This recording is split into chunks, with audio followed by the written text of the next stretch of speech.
Hey guys, this is a roll between me and Laura, my daughter who's a 16-year-old blue belt. She's getting ready for a tournament.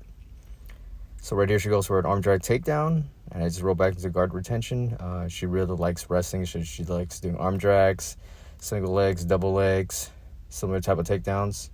So right here I'm baiting her with a Kimura, and then she counters with an arm bar. So I'm going pretty light intensity here. I'm going about 40%. So the goal of this roll is really to give her some resistance and give her opportunities to see submissions from different opportunities. Here I do a quick trip and I do an armbar. So we restart. So we keep it standing like the tournaments, so she has an opportunity to do takedowns. So I go for a single leg. She does a quick sprawl on me. Now she gets me into the turtle position, and she sets up the clock choke, and I try to do a little escape, and then I end up tapping. So we reviewed this submission right before the roll. Sometimes you forget some submissions and you got to re-review it. So she did a good job reapplying the technique. So for me, at least the rule of thumb is if you're going with someone that's less experienced and smaller in stature or younger than you, for example, like a teenager, definitely don't want to go full power with them, because you can injure them and they're still growing, so you don't want to, create permanent injuries. The rolls, definitely should be fun, but also a little bit challenging, right? But with her, we trained for a couple of years together, so I know how to find a sweet spot in terms of intensity.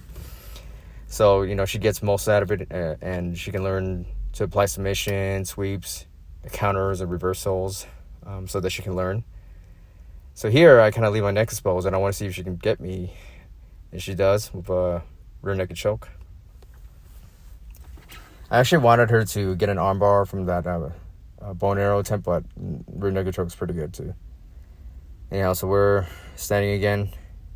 So I just try to outbalance her and see what she can do. So I fake an ankle pick, I grab her leg, and I can take her down. So when you do an ankle pick, you can pretend like you're pulling guard, and you go for that left leg, and then you switch to the other leg. So it works pretty good. So here, she's trying to go for an ankle lock, but her grip is, let's see. So it's not that tight, so I think, I can still get out. So the key with these ankle locks is you really need a good grip and clamp. If the clamp or the grip is not good, you're gonna lose it. So anyhow, I got out, and now I'm on her side trying to work them out, and she does a good job of getting her knee through.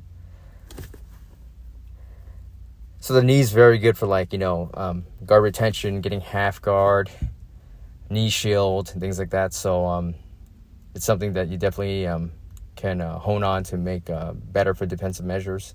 So right here, she's trying to do an anaconda, but her setup is not tight, so she loses it. So now she goes back to try to attempt to do looks like a clock choke, but this time I roll, and I roll into what looks like it's probably going to be a bow and arrow.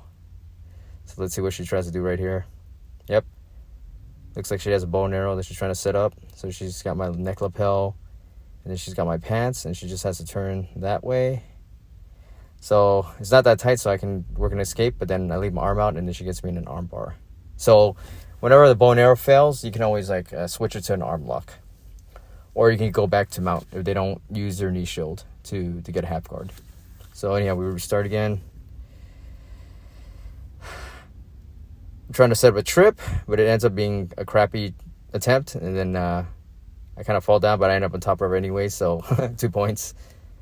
So right here, just trying to add a little pressure, and she does a good job of getting guard retention. And our roll ends about right now. Thanks for watching.